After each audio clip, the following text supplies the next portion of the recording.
উদ্বোধনের দিনেই জনপ্লাবনে ভাসল দীঘার নবনির্মিত জগন্নাথ ধাম। জাস্ট গর্ভগৃহে প্রবেশ করব, তার আগে সাজসজ্জা কারুকার্যগুলো শুধু দেখুন।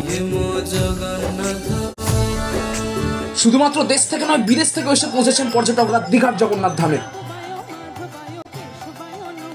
পুরো মন্দির ঘুরে দেখাবো তোমাদের সকলের জন্য কি কি বিশেষত্ব রয়েছে, গর্ভগৃহের এক্সক্লুসিভ দর্শন আজকের পুরো এপিসোড জুড়ে তোমাদের সকলের জন্য। চলো শুরু করা যাক আজকের ধামাকাদার এপিসোড, দীঘা জগন্নাথ ধাম দর্শন। তোমরা দেখছো মজার ভ্লগ মানে এক্সপ্লোর অ্যান্ড এনজয়। অক্ষয় তৃতীয়ার পুণ্য লগ্নে খুলে দেওয়া হলো আপামর জনসাধারণের জন্য নবনির্মিত দীঘার জগন্নাথ ধাম। একেবারে দীঘার সমুদ্র সৈকতের পাশে, দীঘা রেলওয়ে স্টেশনের একেবারে কাছে এই জগন্নাথ ধাম। হাঁটা পথে কিন্তু স্টেশনে নামবেন, ইজিলি পৌঁছে যাবেন দীঘার নবনির্মিত জগন্নাথ ধামে, কোনো অসুবিধা হবে না। সবে মাত্র ওপেনিং হলো, পুলিশ কিন্তু হিমশিম খাচ্ছে ভিড় সামলানোর জন্য। অগণিত মানুষ জগন্নাথের দর্শনের জন্য কিন্তু এসে উপস্থিত হয়েছেন। দেশের বাইরে থেকে কিন্তু বহু পর্যটক এসেছেন, নাচে গানে একবারে কিন্তু মাতোয়ারা দীঘা জগন্নাথ ধাম প্রাঙ্গণ। মন্দিরের কিন্তু প্রবেশ পথের একেবারে সামনেই দাঁড়িয়ে রয়েছে। এখানে পেছনে কিন্তু রথ দেখতে পাওয়া যাচ্ছে, রথ কিন্তু একেবারে প্রস্তুত। সুতরাং এবছর দীঘার রথযাত্রাও কিন্তু দেখার মতো হবে। দীঘার রাজপথ জুড়ে সমুদ্র সৈকতের পাশ দিয়ে জগন্নাথ প্রভু এগিয়ে যাবেন কিন্তু সকলকে দর্শন দিতে দিতে। মন্দির প্রাঙ্গণটা একটু ঘুরে দেখাই আপনাদেরকে। এই দেখুন, এই যে বাতি স্তম্ভগুলো রয়েছে, এরকম কিন্তু আমরা দেখেছি কাল ভৈরব মন্দির, যেটা উজ্জয়নের ফেমাস মন্দির, সেখানে কিন্তু এইভাবে বাতি প্রজ্বলন করা হয় এবং সেই আর্কিটেকচারাল ওয়ার্ক সেগুলো কিন্তু এখানে রয়েছে। পেছনে কিন্তু গোলাপি বেলে পাথরের তৈরি, রাজস্থান থেকে শ্রমিক এসে প্রায় 3 বছরের কঠোর পরিশ্রমের পরে কিন্তু হিউজ একটা স্ট্রাকচার। এবং আজকে যেহেতু ইনগ্রেশন প্রোগ্রাম ছিল, দেখতেই পাচ্ছেন ভিভিআইপি নেতা মন্ত্রীদের একটা বিশাল সমারোহ। এবং পেছনে যদি দেখাই, দলে দলে মানুষজন কিন্তু লাইন দিয়ে এগিয়ে যাচ্ছেন। পুলিশ একবারে কঠোর নিরাপত্তা ব্যবস্থা, আলাদাই লাগছে কিন্তু পড়ন্ত বিকেল। দীঘার নবনির্মিত জগন্নাথ ধাম, সমুদ্র পাড়ের মিঠে হাওয়া জাস্ট কিন্তু ফাটাফাটি হতে চলেছে। শুধু আর সমুদ্র ঘোরাই নয়, তার সাথে জগন্নাথ দেবের দর্শন দীঘার বুকে আপনারা কিন্তু করতে পারেন। মানুষজন কিন্তু এগিয়ে যাচ্ছেন, প্রত্যেকেরই টার্গেট কিন্তু গর্ভগৃহে জগন্নাথ দেবের দর্শনের জন্য। গর্ভগৃহে তো যাবোই, তার আগে ছোট্ট একটু ইনফরমেশন আপনাদের সকলের জন্য দিয়ে রাখি। জগন্নাথ ধামের কিন্তু এখানেও 4টি দ্বার রয়েছে, পূর্বে সিংহদ্বার, পশ্চিমে ব্যাঘ্রদ্বার, উত্তরে অশ্বদ্বার এবং দক্ষিণে কিন্তু হস্তিদ্বার। 4টে দ্বার দিয়ে কিন্তু আপনারা প্রবেশ করতে পারবেন এবং সিংহদ্বারের ভেতরেই কিন্তু রয়েছেন কিন্তু জগন্নাথ দেবের বিগ্রহ। এটা শুধু বুঝতেই পারছেন, নেতা মন্ত্রী সেলিব্রিটিরা বেরোচ্ছে, মানুষজন একটু ছবি সভা তো তুলতে চাইবেই। চলুন এবার আস্তে আস্তে একটু গর্ভগৃহের দিকে আগাই। দেখতে পাচ্ছেন মানুষজন কিন্তু লাইন দিয়ে একবারে ভিড় ঠেলে এগিয়ে যাচ্ছেন গর্ভগৃহ দর্শনের জন্য। আমরা একটু আগে যাই। এই যে যেমন বলেছিলাম, এগুলো কিন্তু একবারে বেলে পাথরের তৈরি, খুব সুন্দর আর্কিটেকচারাল ওয়ার্ক। এগুলো কিন্তু পরিষ্কার পরিচ্ছন্ন রাখার দায়িত্ব আমাদের, অযথা নোংরা করবেন না। ডান দিক দিয়েও কিন্তু আপনারা ইজিলি প্রবেশ করতে পারবেন। অনেকগুলো এন্ট্রি পয়েন্ট করা হচ্ছে, মহাভোগ প্রসাদ কিন্তু নিয়ে যাওয়া হচ্ছে। এখানেও কিন্তু ভোগ প্রসাদের ব্যবস্থা রয়েছে।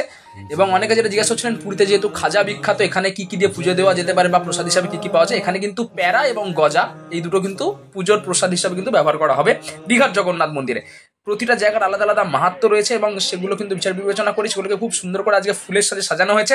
ফাইনালি একের পর এক নাট মন্দির ক্রস করে আমরা কিন্তু পৌঁছবো মূল গর্ভগৃহে। নাট মন্দিরে প্রবেশ করছি আমরা। দেখতে পাচ্ছেন বাঁদিকে যে দরজা, কারুকার্যটা শুধু দেখুন আপনারা, কত সুন্দর ফুলের প্যাটার্নে সাজানো হয়েছে। ওপরটা তো জাস্ট আলাদাই, যারাই দেখছেন সবাই অবাক হয়ে দেখছেন যে আলাদাই লাগছে কিন্তু আলোর সাজ। তার থেকেও বড় কথা, ডিজাইনগুলো এত সুন্দর, এত অবিশ্বাস্য লাগছে কিন্তু, জাস্ট মেসমারাইজিং একটা মোমেন্ট। দেখুন দুহাত তুলে বয়স্ক মানুষটা এগিয়ে যাচ্ছেন, জয় জগন্নাথ। এখানেও দেখুন জগন্নাথ দেবকে এত সুন্দর দেখতে লাগছে। ওভারঅল খুব সুন্দর কারুকার্য, কিন্তু মানতে বাধ্য হবেন আপনারা, কিছু একটা খুব ভালো স্থাপত্য কাজ কিন্তু হয়েছে। দীঘা জগন্নাথ ধামে আসুন, জাস্ট আপনাদের মন জুড়িয়ে যাবে কিন্তু, এটুকুনি গ্যারান্টি দিচ্ছি। চলুন এগিয়ে যাই। এই প্যাসেজ ক্রস করে কিন্তু আবার নাট মন্দিরে আমরা পৌঁছাবো এবং সেখানে কিন্তু দেখানোর চেষ্টা করবো সিমিলার একই রকম প্যাটার্ন। এই দেখুন সুন্দর সুন্দর ফুলের কাজ, দরজা, এখানে কিন্তু পাখারও ব্যবস্থা করে রাখা রয়েছে, একই রকম টাইপের গম্বুজ। এবং এখানে কিন্তু নারায়ণ ভগবান শুয়ে রয়েছেন। আমরা কিন্তু জানি জগন্নাথদেব নারায়ণেরই রূপ। সুতরাং দেখুন কত সুন্দর কোষ্ঠী পাথরের তৈরি, অসম্ভব সুন্দর লাগছে কিন্তু। লাল শালু, কালো কোষ্ঠী পাথর, গলায় মালা, এগুলো কিন্তু জাস্ট পারফেক্ট একবারে। সামনে কিন্তু গরুর স্তম্ভ, মূল গর্ভগৃহের একেবারে সামনে মানুষজন কিন্তু প্রণাম করছেন। পুরীর জগন্নাথ ধামে কিন্তু আমরা এটা দেখে অভ্যস্ত। এবং ওই দেখুন দূরে কিন্তু জগন্নাথ দেব রয়েছেন এবং কারুকার্যগুলো শুধু দেখুন, মানুষজন কিন্তু ছবি তুলছেন, প্রণাম করছেন। এক আলাদাই কিন্তু আধ্যাত্মিক জগৎ আপনি প্রবেশ করবেন, আপনার এটাই মনে হবে। কারুকার্য এত নিখুঁত, এত ডিটেলডে কাজ করা হয়েছে। রাজস্থান থেকে প্রায় 800 থেকে 1000 শ্রমিক কিন্তু কাজ করেছেন দিন রাত মেহনত করে এবং অসম্ভব সুন্দর কিন্তু কাজ হয়েছে, অসম্ভব সুন্দর, মানতে আপনি বাধ্য। এবং জাস্ট আমরা কিন্তু জগন্নাথ দেবের দর্শন করছি একেবারে মূল গর্ভগৃহের ভেতরে এন্ট্রান্স। এবং এখানেও কিন্তু কারুকার্য ফুলের, এটা কিন্তু অন্য ফুলের প্যাটার্ন। যেহেতু মূল গর্ভগৃহে আমরা প্রবেশ করে গেছি, প্রচুর ভিড় হবেই। জয় জগন্নাথ। জগন্নাথ দেবের দর্শন করালাম আপনাদের সকলের জন্য। কিছুক্ষণ আগে কিন্তু মুখ্যমন্ত্রী মমতা বন্দ্যোপাধ্যায় ওপেনিং করে গেছেন, উদ্বোধন করে গেছেন। সামান্য একটু ক্লিপিংস আপনাদের সকলের জন্য দেওয়ার চেষ্টা করলাম। জয় জগন্নাথ। সবাই অবশ্যই কিন্তু কমেন্টে লিখবেন দীঘা সমুদ্র সৈকতে ঘুরতে এলে এখন কিন্তু জগন্নাথ দেবের দর্শন আপনারা খুব ইজিলি করতে পারবেন। আজ ওপেনিং ছিল বলে কিন্তু মোবাইল নিয়ে অ্যালাউ ছিল, ওনার দিকে কিন্তু মোবাইল অ্যালাউ থাকবে না। এছাড়া আপনারা কিন্তু মোজা পরেও কিন্তু মন্দিরে প্রবেশ করতে পারবেন না, জুতো মোজা বাইরে রেখে আপনারা কিন্তু মন্দিরে প্রবেশ করতে হবে। এছাড়াও পুরীর জগন্নাথ মন্দিরের মতো কিন্তু এখানেও জগন্নাথ দেবকে 56 ভোগ দিয়েই পুজো দেওয়া হবে।